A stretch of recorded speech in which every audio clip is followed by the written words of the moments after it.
guys, Beau is back with another cult movie review. Today I'm going to be taking a look at the 1990 Abel Ferrara crime movie King of New York. Don't forget to subscribe guys, it's greatly appreciated. And yeah, let's get into it. So, The King of New York, a film which was written by Nicholas St. John, stars a brilliant cast of actors including Christopher Walken, David Caruso, Wesley Snipes and Lawrence Fishburne. Even the supporting cast included some strong character actors like Paul Calderone and Victor Argo. I'd seen all of these actors in various projects over the years. I knew them all, so it was awesome to watch them all on screen together. I was surprised that I'd never heard of this movie prior to watching it for the first time last year. It had a huge cast of big names, but it wasn't a film that you heard about as a kid. Films like Goodfellas or Reservoir Dogs, those films had a reputation, and even though you might not have seen them before, you knew about them, and eventually, you got around to watching them. This wasn't the case with King of New York. I don't recall ever catching it on TV or seeing it listed on the DVD shelves. I don't know, maybe it had more of a limited release over here in the UK. But either way, finding out about this film was a lovely surprise. Now, the great Abel Ferrara, who is no stranger to the crime genre, directs one of his most notable entries in his filmography. This was Abel's sixth feature film, coming off the back of his 1989 thriller Cat Chaser, which starred Peter Weller. Cat Chaser was a little bit of a departure from Abel's previous work. Definitely less action and more focus on the melodrama. Now, I personally love the film, but I do understand the criticism that it received. With King of New York, Abel Ferrara returns to form, delivering an intense gangster crime movie that doesn't hold back. For me, Abel Ferrara is a great director that is kind of forgotten these days. Not only are most of his films outside Bad Lieutenant ignored, but his modern output is just never really talked about much. That said, King of New York, released in 1990, was the start of an amazing decade of films from the director. So the movie follows Christopher Walken's character Frank White, newly released from prison, looking to regain his power and influence on the New York streets. Christopher Walken gives one of his best performances here. Walken's ice-cold stare and lightning-quick temper that exploded without warning, it was kind of terrifying. His haunted eyes, his presence, his noble ideals, it was all brilliantly executed. So Frank White decides to take back control of the city in any way he finds possible. With the help from his right-hand man, Jimmy, played by a young Lawrence Fishburne, White starts to rid the streets of the other criminal gangs with sheer ruthless brutality. When I think about it, the Frank White character is interestingly progressive in a sense. He's willing to work with anyone and everyone, including outright psychopaths like Lawrence Fishburne's character, to make his ambitions come true. While Frank was away in prison, the New York criminal underworld had changed. People were double-crossing each other, respect had been lost, and the city was in a state of despair. Frank saw this and wanted it to end. He felt that under his control, New York would benefit. And so Frank sought out to be top dog once again under any means necessary. We see Frank go after the Chinese mob and finish them off with the same modus operandi that had been so successful for him in the past. There's a great scene where Frank's crew pull up with machine guns in hand and they just start gunning down the Chinese mafia. Bullets are flying, people are hanging out of cars, shooting erratically. It's an intense shootout and it was wonderfully filmed, and I just wish it had gone on for longer. The head of Chinatown, Larry Wong, played by actor Joey Chin, is completely caught off guard in the attack. He eventually gets taken out by Frank after attempting to escape down an alleyway. Frank's return quickly draws the attention of the NYPD's narcotics squad, headed up by Lieutenant Roy Bishop, played by actor Victor Argo. Bishop and his two detectives that he's working alongside, Gilly and Flanagan, played by David Caruso and Wesley Snipes respectively, initially target Frank with intimidation to stop him from continuing his ruthless brutality. But Frank is smart and he's always one step ahead of the authorities. So the cops struggle to pin any criminal activity onto Frank, leaving them to instead turn their attention to Frank White's henchmen. I've got to say, there is some brilliant screen chemistry between all three police officers. Bishop, Flanagan and Gilly, they were a team. They had conviction for their efforts to rid the streets of crime. I don't know, man, it just felt really authentic to me, and once the cops are introduced, the film tries to weave in this police side story, which I personally loved. In King of New York, the cops, they're not cannon fodder to be, disregarded. They are important characters to the story. They have lives too, as we see them attend a wedding reception together. One major positive for me about this film was the fact that Abel Ferrara decided to humanize these police officers, which in turn made them feel way more real and authentic.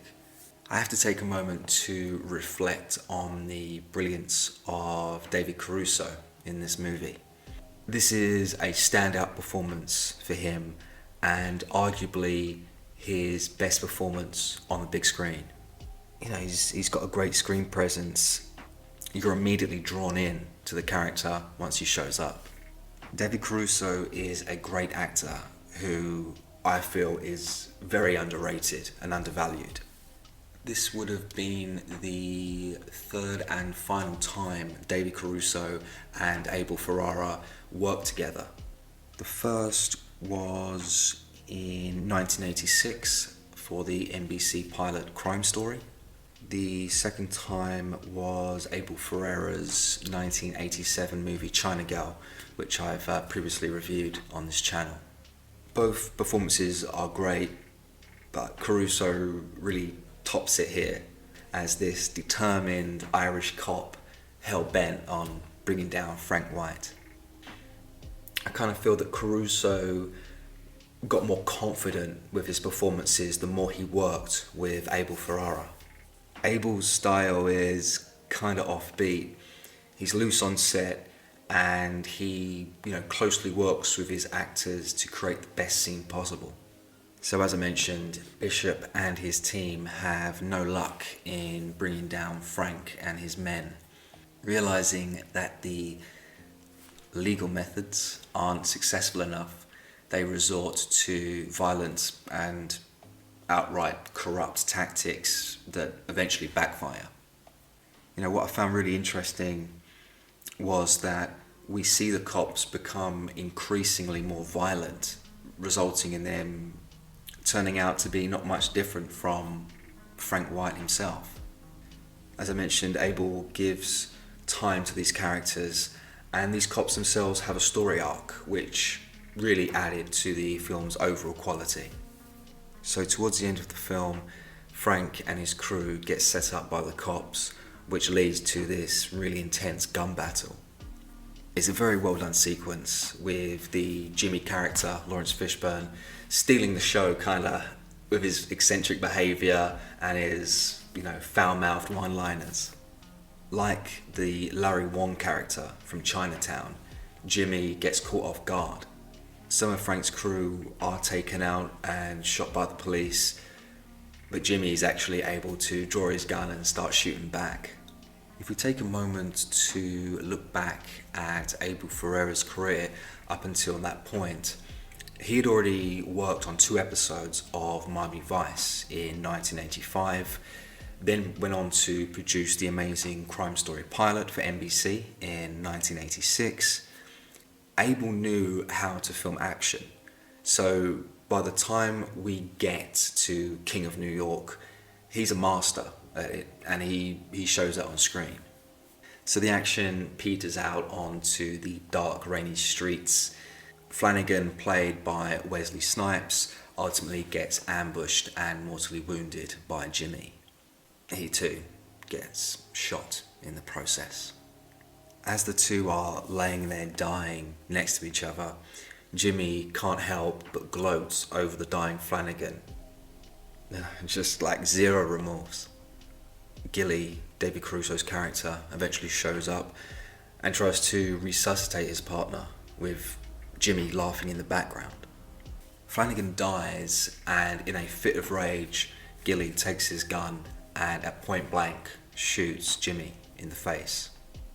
Gilly then returns to the lifeless body of Flanagan. He kisses him and tells him he loves him. This was a small little moment between the two, but a moment that I found very, very powerful. David Caruso, who had already been so brilliant up until this point, takes his character to a new level with this raw, unapologetic emotion towards his fallen colleague.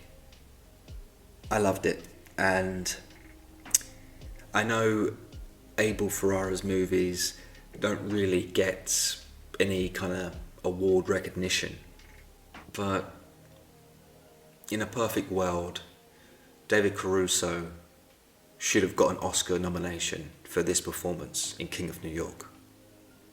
The funeral scene that follows after that is wonderfully crafted. You have Gilly paying his respects to his fallen comrade and then brutally gets executed by Frank White just sitting in his car. It was a genuine surprise, and when I think about it, deep down I didn't think that the David Caruso character was going to make it out alive. Given what happened to Wesley Snipes' character already, I guess you could see it coming, but I didn't see that coming. All the police officers run over. You've got Victor Argo, Bishop, stunned just to see Frank White's limo just drive off in the background. Brutal, brutal murder. And so, dislikes for King of New York 1990. My main dislike for the film would be this whole Robin Hood social commentary plot. So we have Christopher Walken's character, Frank White, get involved with trying to save a local hospital that is being closed due to the corrupt bureaucrats of New York City. It's no doubt a modernistic take on the classic Robin Hood tale. I thought it was really interesting, and I wanted to see where this was going to go. But it's initially introduced, and then it's barely touched upon for the rest of the film. Maybe there were more scenes from the film that never made the final cut. Who knows if the studio got involved and requested a specific runtime? More than likely. And that's a shame, because I love the film and I would happily have sat through another 45 minutes, another hour of this. Another gripe for me would be the drug dealer King Tito, played by the late Ernest Abuba. This drug lord gets killed off early into the film. Now, it was a minor role, but I did find the line delivery from the whole King Tito character to kind of fall very flat. when he's talking to Jimmy about the deal, I don't know, the whole performance came off as this cliche bad guy, the way he looked and the way he acted. As I say, it wasn't a big deal. The character was only in it for less than 5 minutes, but yeah, I don't know. It just kind of bothered me. And subsequently, when he does get killed off by Jimmy, as the audience, you're kind of happy to see Jimmy blast him away in the hotel room. And so, ratings for King of New York, 1990. I'm going to be rating this movie a strong 8.5 out of 10. King of New York is easily one of Abel Ferrara's best looking films. It's stylishly shot, it has moody atmosphere. The action scenes are well crafted and are visually beautiful.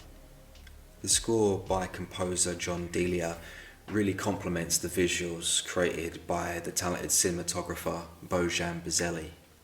Granted, it is grim and gritty at times.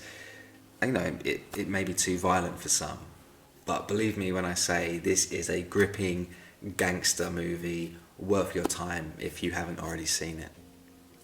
It's vibrant and it's engaging from the very start, and with Abel's tight direction, King of New York is an absolute pleasure to watch. So that was the review for King of New York. I highly recommend it. If you guys have seen it, I would love to hear your comments below. Let me know what you thought of the film. Great performances, great action, great style, just a great movie all round, and I'm still surprised that it doesn't, get talked about enough. Anyways, I'm out of here. Take care, guys. All the best. Bye-bye. Like, subscribe.